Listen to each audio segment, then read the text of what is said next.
I'm Bronwyn Kelly, the founder of Australian Community Futures Planning, and this is part 3 of episode 2 in our series explaining National Integrated Planning and Reporting, or what I otherwise like to call how Australians can rise above politics and set the agenda for the nation's future. In episode 1 of this series, I set out some introductory context for National IP&R. I spoke about its purpose, why it's coming to the fore as an important means of strengthening democracy at the outset of the 2020s, and how it is already being used to help Australians build their first National Community Futures Plan, Australia Together. In the first 2 parts of episode 2, I moved on to explain how National IP&R works in practice, how it is a new process combining 8 elements of community engagement and long-term planning, including long-term financial planning for optimising the way the nation's wealth is raised and shared. I set out how we can use the first 5 elements of National IP&R to visualise the future and set ourselves up with better protections in crises like pandemics, global financial shocks and climate change. In this third and last part of episode 2, I'll set out how the last 3 elements work. Element number 6, open and transparent comment channels. Element 7, the Australia Together National Wellbeing Index. And element 8, the end of term report. These are the elements we can use to create a much more constructive relationship with elected leaders and guide them about where we want the nation to go and how we want to get there. So let's see how these work. In part 1 of this episode, I set out the 8 elements of National IP&R, and so far I've covered how the first 5 work in practice. The first of those elements was open community engagement, and for that we need a dedicated, well-organised, open public space on the internet, a space where we can hear each other and work together to plan our way towards the best future we can imagine.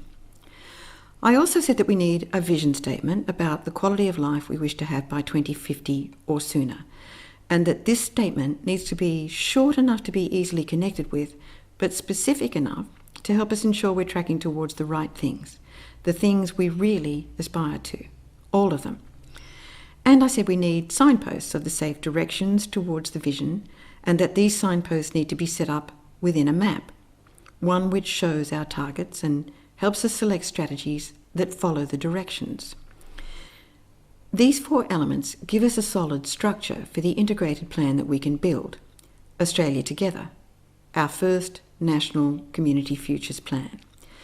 But to make sure the vision and directions are those that we really want, we need not just a public open space on the internet, but a way to be orderly in our commentary within that space. This is where element number 6 comes in. Ongoing community opinion surveys and orderly comment channels about what should be going in and out of the plan as time passes. These are necessary to continuously check support for each iteration of Australia Together, and they're necessary to seek suggestions on how to make it stronger over time. What this means is that it's not enough to know that there is a public open communication space on the internet where people can see planning and reporting going on throughout each election cycle. They have to have orderly ways of injecting their views into it. Orderly commentary is vital, otherwise we will end up back with the cacophony of the internet. This means that a quality process of National IP&R must facilitate commentary and suggestions through well-written forms and surveys that make it possible for everyone to understand each other. This is a lot harder than it might sound, and ACFP will continue to work on the forms that will facilitate the genuine conversations we would like to make possible for anyone who wishes to move into this public square of National Community Futures Planning. Overall, though, the structure of the plan itself is the main thing that is most likely to assist people to follow what's going on in the planning and contribute meaningful and constructive commentary on the things that are most important to them. Australia Together is structured so that we can keep the map simple and easy to follow. A national plan could become very complicated if it were poorly structured, but that needn't happen at all. We can construct a map that is easy to follow using a simple layout that connects the facts of our present position in terms of well-being and security with the position we wish to reach in the future, expressed as targets. Which brings me to the seventh element of National IP&R, a tracking system based on a National Wellbeing Index. ACFP is making national integrated planning and reporting possible in a number of ways, including by designing a structure for Australia Together and by devising the democratic workings of the National IP&R process itself. But another critical contribution by ACFP is the construction of the Australia Together National Wellbeing Index. This index is simply a set of statistical and other facts about the state of health of our society, environment, economy and democracy in the early 2020s. Without this, Australians won't be able to build a national plan. The index is being built progressively, and by mid-2021 it contained over 200 indicators of national wellbeing, complete with baseline data, meaning it contained data on where we were in 2020 at the start of this 30-year planning period on over 200 indicators. This includes data about physical things like the state of our health or our scores on educational attainment for school children, or the state of our environment and biodiversity, or the state of the economy. It also includes data about our perceptions of our well-being and our satisfaction with our quality of life. And it includes facts about current features of culture, such as our attitudes to diversity and our preferences for peace and security. And finally, it includes facts about major policies currently in force in Australia that will have a substantial effect on our well-being and security, such as policies affecting economic growth and labour productivity, or policies which affect the health of ecosystems, or policies which affect the health of our democracy, such as the fact that we do not have a federal independent commission against corruption, or policies which affect our security, such as the fact that we have a policy to become one of the top 10 military arms and weapons exporters in the world. These are all parts of the picture of our current well-being, security and preparedness for the future. It's important to paint them in full so that we can see what we are and where we are as a nation. From there, we can decide where we want to go as a nation. A picture of a nation's health has never been painted in one place like this before, but it's essential to our ability to plan a better future. The Australia Together National Wellbeing Index is expected to grow from just over 200 indicators in 2021 to well over 300 indicators in due course. ACFP has been able to begin putting this together due to research carried out by me as its founder in my book, By 2050, Planning a Better Future for Our Children in 21st Century Democratic Australia. Apart from using the writing of this book to devise a workable national IP&R process, the research in it established many of the facts of Australia's capacity, strengths and weaknesses as a modern economy and democracy in 2020. This painted an accurate and quite detailed picture of our preparedness for the future. Links to By 2050 are provided in the description on the YouTube page for this video. The conclusion? Well, we are by no means well prepared, but we can plan our way towards something much better. To do that well, we have to know not only where we want to get to by 2050 or sooner, but also where we are starting from. Hence the need to build the Australia Together National Wellbeing Index. It gives us the starting points. To help Australians become familiar with these starting points, much of the research and the statistical findings in By 2050 have been summarised in ACFP's 7-part YouTube videocast series, The State of Australia in 2020. In this series, ACFP has concentrated on isolating 20 key areas where, as a nation, Australia has sunk into particular weaknesses and become vulnerable to particular threats. It's not a happy picture. Our social cohesion is declining and inequality is rising. Several physical and mental health problems are rising and access to education is declining. Biodiversity, and with it our natural resources, particularly water, are under serious threat. Climate change impacts are very close to being beyond control. The economy has been getting steadily weaker and structurally more unstable by the year, even before COVID-19. Participation and trust in democracy have declined. Our international relations are deteriorating. And aside from general approval of the authorities' response to COVID-19, a variety of surveys of the opinions of Australians about their personal happiness and their satisfaction with the way many things are going in Australia suggests that a significant proportion of the Australian population is not happy with the direction of the nation. These findings are based on assembled statistics and facts gathered by ACFP from hundreds of sources, including academic researchers, journalists, historians, scientists, economists and policy commentators. This is where we are in the early 2020s.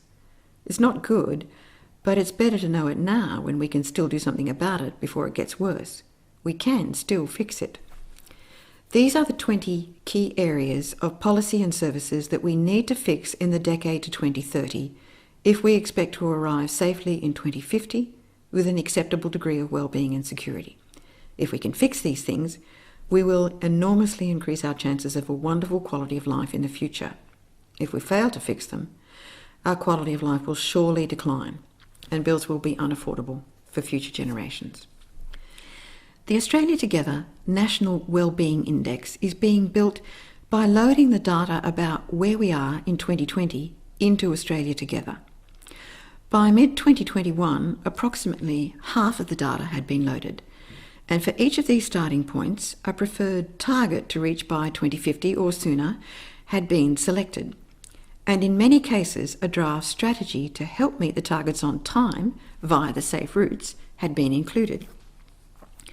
Only strategies which fit with the vision and follow the safe route signposts have been selected in the starting drafts of Australia Together. Many more will be added over the decade to 2030. Some will be removed if researchers or the Australian community find that they don't fit or that we can do something better. But it's a start, and it offers the possibility of a substantial boost to the nation's capacity, strength, and preparedness. Using this system, the map is coming together. We are laying out the baseline data in the index to paint accurate pictures of our current well-being and security. Then we can set our aims so that we move safely towards each target, from starting points like this one on labour productivity, which in 2019 was a shocker at negative 0.4%. Labour productivity in that year went backwards, and this was before COVID-19. But we can aim to move over to a target for productivity that we know is the minimum necessary if we are to grow the economy, a target in the range of 1.6% per annum. Every economist and the Treasury analysts know that that target is the minimum necessary to help Australia become the things we are aiming for in the vision. It also fits with the directions. By pursuing that target for productivity, we are following key signposts that set us on a safe course towards the things we want to become as a nation. We're not running counter to the signposts. In this case, we're hoping to get the economy growing sustainably. We're hoping to move away from excessive consumption of scarce resources and be a model of employment planning and justice in industry transitions. This is not a target about economic growth for growth's sake. It's a target for justice for everyone in the massive economic structural transition that we must make if we're to maintain our quality of life at all. And distributed throughout the plan in a way that we can't lose sight of them are the strategies that will propel us toward that target. Here I'm going to use my education example again. It's a strategy for reintroduction of fee-free tertiary education something that will be vital to the restoration of labour productivity, and something that is vital to economic growth because the economic benefit is bigger than the cost. That strategy follows the same signposts as the productivity target.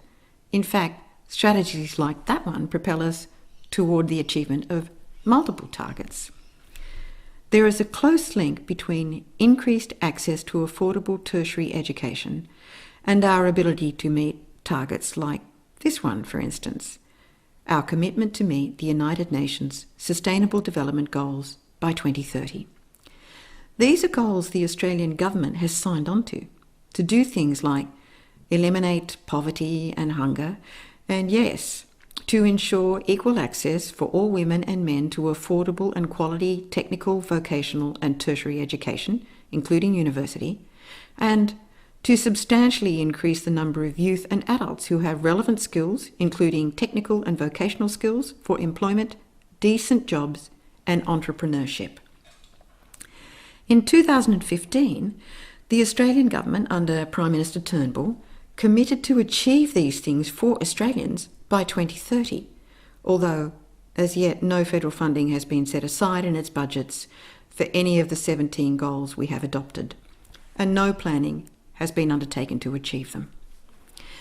The goals we have committed to here and elsewhere cannot be achieved without a national integrated plan.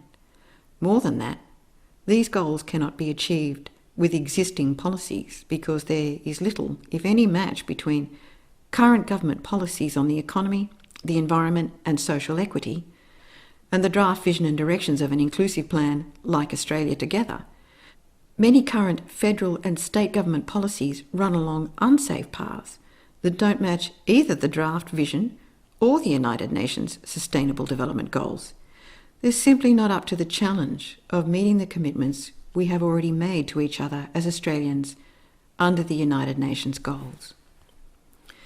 But with Australia Together, we can make up for the government's obvious lack of care. We can pivot to the safe paths, like this one, which has benefits for both landholders and climate change. All the strategies in Australia Together are connected to and aimed squarely at targets that we must reach if we are to pass on a decent standard of living to the next generations and maintain or improve the present standard for current generations. But more than that, the strategies and targets are connected in such a way as to help us see that they are likely to be the right strategies and targets because they take us towards the agreed destination, not away from it, and they take us there via the safest directions. This is integration at work to produce a plan that can give us confidence that we have picked the right strategies. Hopefully, this will prevent us making mistakes like the one we made some decades ago to deny our kids the affordable tertiary education we had.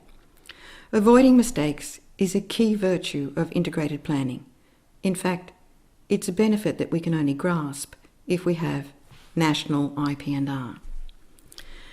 Some of the weak strategies and big mistakes we could have prevented if we had had National IP&R 30 or even just 20 years ago include our foolish repeal in 2014 of the price we had put on carbon in 2012, a highly regrettable move which stopped Australia making enormous income from carbon permits trading in international markets and stymied us in our ability to reduce carbon emissions at the lowest cost. We could also have avoided the mistake of subsidising fossil fuels in preference to renewable energy, a lamentable misstep since all the profit made possible by the enormous subsidisation of fossil fuels went offshore to foreign-owned multinationals who paid little if any tax and within the last decade shared none of the profit with Australians in wage rises. We would have avoided the foolish repeal of the mineral resources rent tax, a move which effectively stopped many of the benefits of mining profits spreading through the economy, transferring them instead to largely foreign-owned companies who have paid little if any tax. Other mistakes we could have avoided include the $300 billion worth of tax cuts we legislated in 2019, which will do nothing but accelerate growing inequality, and expose Australians to loss of vital services in health, education and social security. We could have stopped the sale of profitable government trading enterprises and assets like airports and ports and databases containing our land and property details. We could have stopped selling them as monopolies for a fraction of their worth, all of which has had the effect of reducing competition within Australia's economy instead of increasing it, and siphoning profits away from the many to a tiny few. And we could have skipped misguided policies like robo-debt and the cashless welfare card, which have weakened our social security and cohesion, created expensive mental health problems, not to mention domestic violence and suicide, and resulted in more than $1 billion that must be paid by taxpayers in compensation and legal fees. We also could have avoided stripping the public service of much of its intellectual capacity and independence, and we could have avoided the conflicts of interest and extra bills that arise from using expensive consultants to provide advice of a lower quality. This is just a small selection of the mistakes we could have avoided. The list of roads we didn't take but should have is a long one. Still, with National IP&R, we can settle ourselves into an easy-to-manage cycle of review so that even if we choose the wrong strategy or an ineffective one, we can spot the mistake before we've done too much damage and replace it with something more effective. This is what the eighth and last element of National IP&R is for, the end-of-term report. No planning system is worth much if we can't produce reports on performance. These are vital if we're to keep ourselves on track and accelerate our progress towards targets. As I said before, National IP&R is a new process that we can inject into our existing process of democracy, meaning our election cycles. The end-of-term report comes in the last part of that cycle. The full cycle starts immediately after an election, very much in the way Australian Community Futures Planning started the first ever cycle of National Integrated Planning and Reporting after the 2019 federal election, although ACFP had to figure out how to make IP&R work at the national level, and this created a delay in the first cycle. Once we got going, though, with a robust process that could be applied efficiently and effectively at the national level, we picked up speed, at least in the planning part of the cycle. We got as far as assembling a draft vision and directions based on the demonstrated views of Australians about what they want for their future. We also started importing large amounts of baseline data into the plan and assembling targets and strategies in relation to those data points. And we also opened up comment periods on the vision and directions to create a reliable foundation for ongoing planning. We also produced a videocast series on the state of Australia in 2020. This functioned as the equivalent of an end-of-term report from the previous federal parliament's term of office, except that it was more like an end-of-term report about Australia's progress during the first 2 decades of the 21st century. This resulted in an assessment that Australia is tracking away from the draft vision of Australia Together, not towards it. But it also enabled us to identify the top 20 priority areas we need to fix if we're to be able to track back the other way, towards the vision. With all that, and if there is time in the first election cycle, ACFP may be able to produce an end-of-term report for the federal election in 2022. Ideally, future cycles of National IP&R would allow for community engagement in long-term financial planning. That hasn't been possible in the first cycle. If resources permit, an end-of-term report in National Integrated Planning and Reporting is ideally delivered to Australians just before a federal election. We take the data in Australia Together and check, wherever we can, whether we have moved from a baseline point in the right directions towards the vision or whether we've moved away from it. It's a simple graphic dashboard where red means we've moved away from the vision and green means we've moved towards it. I say that we check wherever we can, partly because ACFP itself needs resources to do this, and partly because even if we do have resources, it's not always possible to find data about the direction in which we have moved, especially if the government has cut funding to major data collectors like the Australian Bureau of Statistics. Another limiting factor is that some election cycles are just too short for any change to be discernible, although I have observed that it only takes a short time for things to get worse, so quite noticeable negative changes can be reported in a short parliament, whereas with our democracy set up as it is now, it takes much longer to make things noticeably better, because parliaments are not geared to do things as quickly as they could if they had a plan. But leaving that aside, an end-of-term report can generally be organised to provide results on whether we have moved closer to the vision or further away from it during a federal government's term of office. It can also isolate areas of failure and suggest areas where policy adjustment may help get the plan back on track. And it can provide an opportunity to consider changes to the plan itself if the community thinks that is advisable. The end-of-term report can also help Australians decide which political party agendas going forward will fit with the vision and directions and which won't. It can give us clearer insights into the forward effects of policies on the politicians' menus. Because the plan is built into the sequence of democracy and our elections so that we can plan first and then vote, it gives us a way of deciding how we prefer to vote, based on whether a party's agenda really aligns with the national interest, with the interests of future generations, and our own long-term interest as individuals.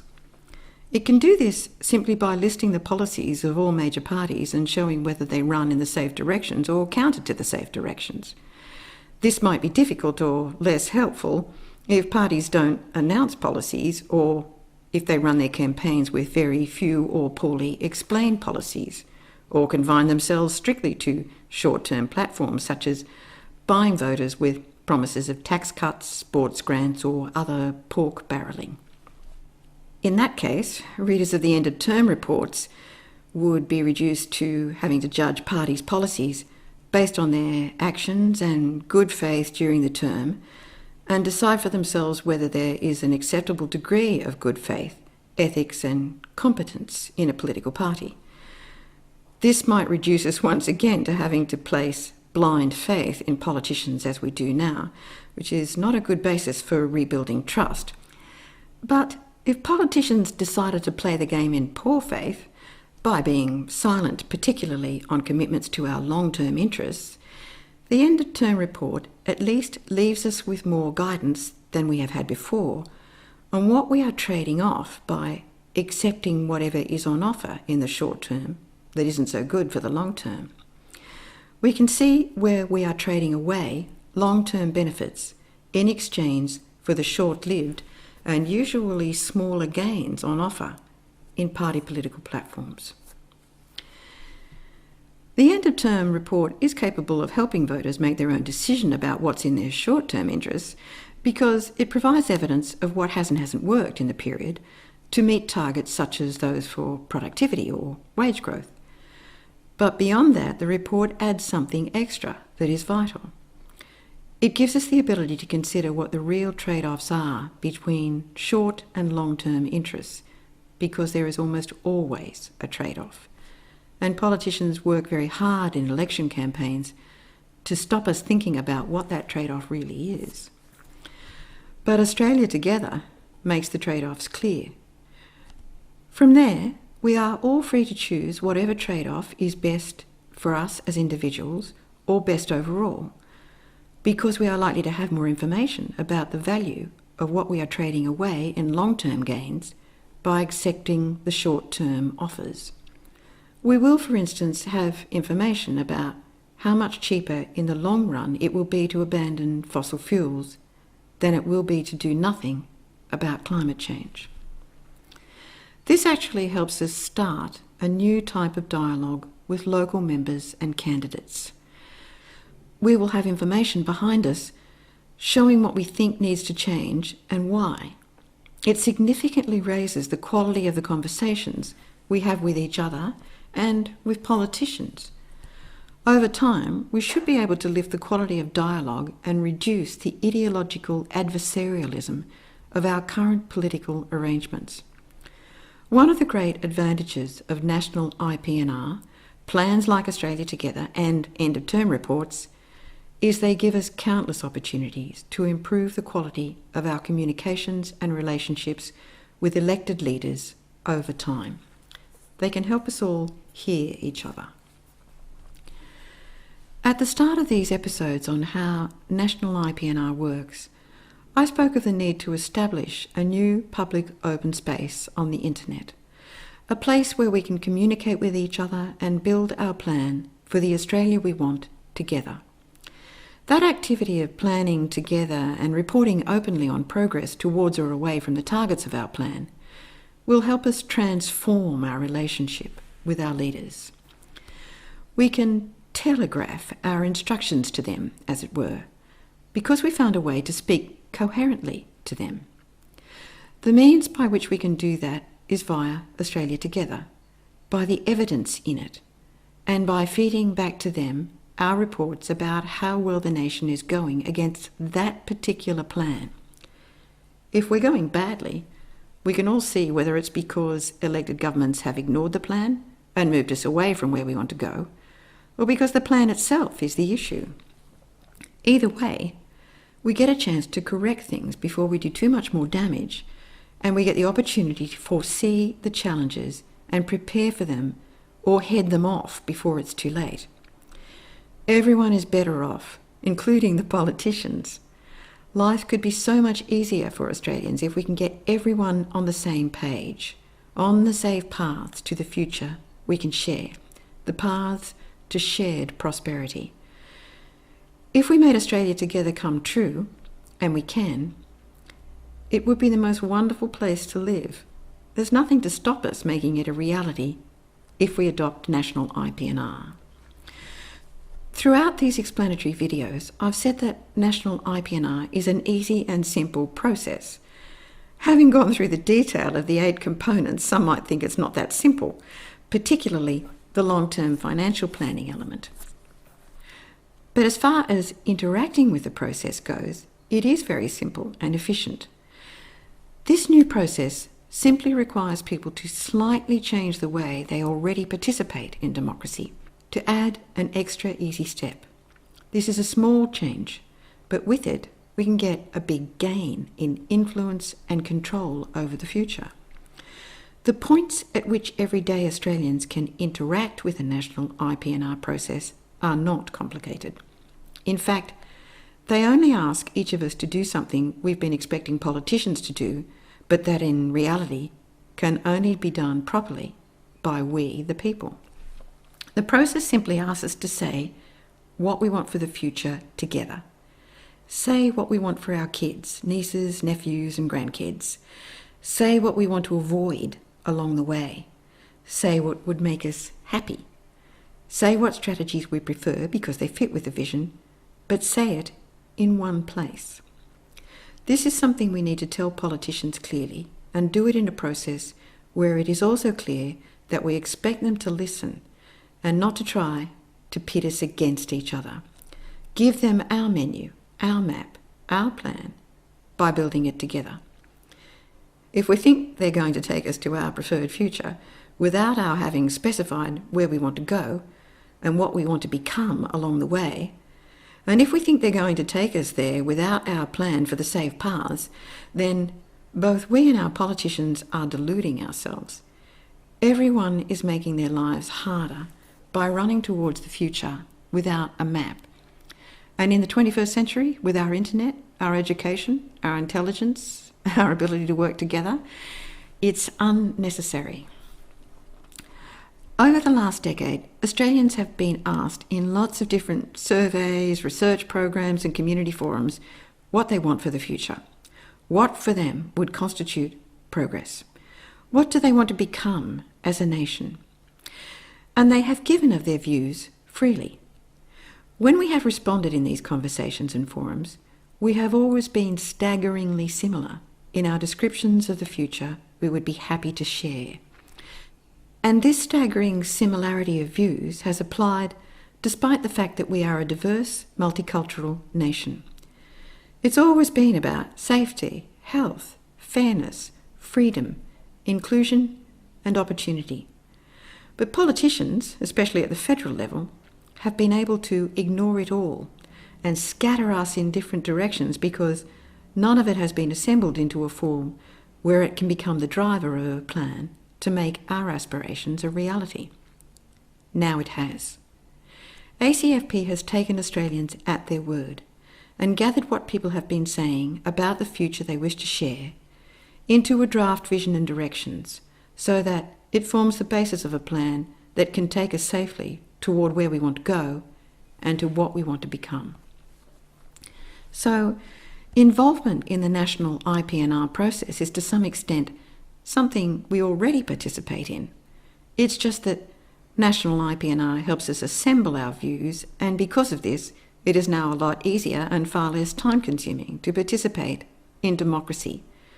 It's certainly easier than trying to secure our future through time-consuming protest and activism, or by lobbying elected politicians, or by interacting with other parts of the democratic process that are essentially intimidating and which often go nowhere, like Senate committee hearings. Invaluable though they are, these are not inclusive processes. They are not genuine engagement among equals, and they're almost always about fixing a mess we have already made. They're rarely, if ever, about what we want to create. Australia needs good people to put themselves forward as politicians, but if they are to succeed in delivering what matters most to us, we need to instruct them in simple, coherent terms about what we are trying to achieve and what we want to become. And we need to set safe paths for our leaders and watch whether they stick to them. National IP&R makes it easy for us to do this for the first time. I hope Australians have found this introduction to National Integrated Planning and Reporting useful. It is still new, but at ACFP we're going to continue working to make sure that it is useful, that it is taken up as the remarkable opportunity that it is. National IP&R gives us the opportunity to increase our control over our own futures, to restructure and stabilise our economy, to rescue the basis of that economy, namely our natural environment, our social cohesion and our equality as free-speaking participants in Australia's democracy. It gives us this opportunity by establishing a new basis for our relationship with our political leaders. Australia Together, if it is built using National IP&R, establishes the basis on which they can regain our trust. And so I'd like to explain just a little more about this before I move on to the last episode in the series. In the aftermath of its 2019 election loss, the Australian Labor Party, in their search for the truth about why they lost what many thought was an unlosable election, toyed briefly with an idea put forward by one of their younger elected members, Claire O'Neill. She said that politics is about offering a compelling story about our country, who we are and where we are going. She was speaking from the point of view that politics is where leadership happens in a democracy, and from the point of view that inspiration can only come from the top. But in a democracy, it's meant to come from the bottom, from we, the people. That's what democracy is. And if that inspiration doesn't come from us, then the top-down type of leadership that creeps in to fill the vacuum is nothing more than an imposition of an ideology that can only benefit the few, not the many. At best, it might be benefiting about half of us, at least for a short time. At worst, it is probably only benefiting sectional or large corporate interests. And when those circumstances prevail, democracies start their way down a path to corruption and decline. In Australia, this sort of reliance on top-down leadership has now resulted in a stark growth in perceived corruption in our governments. The last few years of surveys by Transparency International in their Corruption Perceptions Index show that Australians can see corruption happening and happening openly, as though there will be no consequences, and there is no fear in some politicians that they will be held accountable. At the moment, other than by elections, everyday Australians have no effective means of holding governments accountable, and elections are not working well for that purpose. They're certainly not working to make governments set the nation up so that we are prepared for the future. Elections also don't work to help future generations hold governments to account, because future generations don't vote. So we need to find a way to hold them to account now on behalf of those who can't yet speak. To do that, it is we, and not politicians, who must offer a compelling story about our country, about who we are and where we are going. We have to assemble a coherent picture of the safe paths to a preferred future, drive it home to politicians, lift their sights beyond the short term, and keep refining that picture as we go. With National Integrated Planning and Reporting, we should be able to form a covenant with two key partners in our future. One partner to this covenant is future generations themselves. And if we work out a respectful, fair agreement between us and them, which we can only do with a long-term plan, then we can form an agreement with the other partner, namely each government that we elect. Instead of handing over power without instructions, we can form an agreement with clear terms about what we expect, clear instructions on what they can use power for and what they can't do with it. Without a plan like Australia Together, the power that we give governments in elections can be far too easily abused. It is being abused. But if we have an inclusive, integrated plan, like Australia Together, we can strike fair agreements between this generation and those of the future, and then we can ask governments to join in on those agreements to help us adhere to them. Plans like Australia Together can't bind the representatives we elect, but they do specify the minimum of responsibility, the standard below which we don't want them to fall. At the moment, they can breach that standard because there's nothing setting out either what the standard is or how it can be honoured.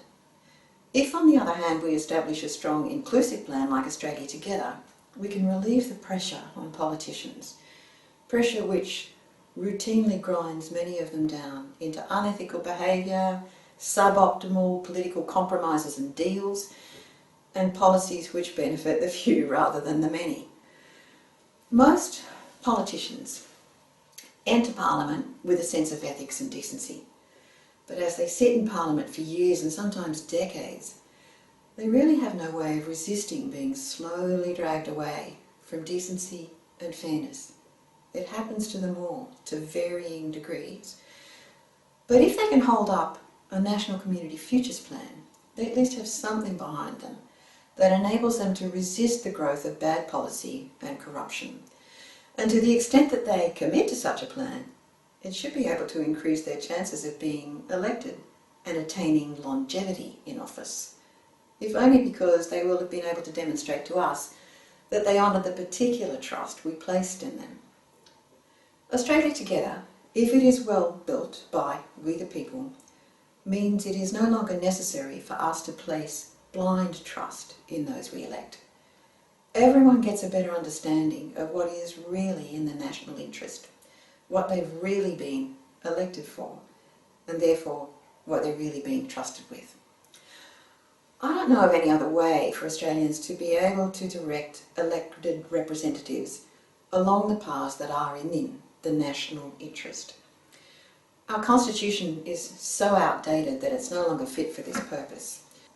It comes from a period of 19th century imperialism, a time of racism, sexism, parochialism, warmongering, violent cultural clashes, disrespect for nature and myriad forms of inequality, aggression and theft that in no way fit with the irretrievably globalised world we must find a way to live in today. We might think that we have legislation which protects our way of life and our rights, but in the 21st century our rights have been substantially diminished because the Constitution doesn't forbid that.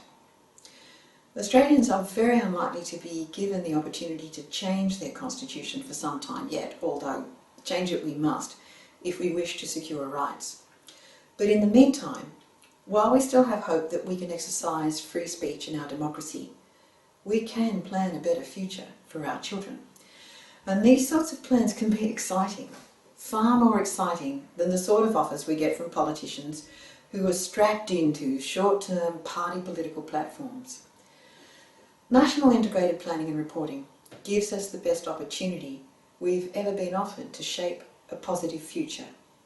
In the next and last episode in this series, I'll set out some of those exciting opportunities and try to show what can come from National IP&R.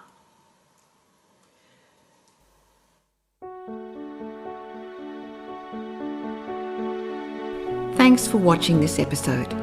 If you like this program, please click like on the YouTube page and share the program with your friends and subscribe to this channel.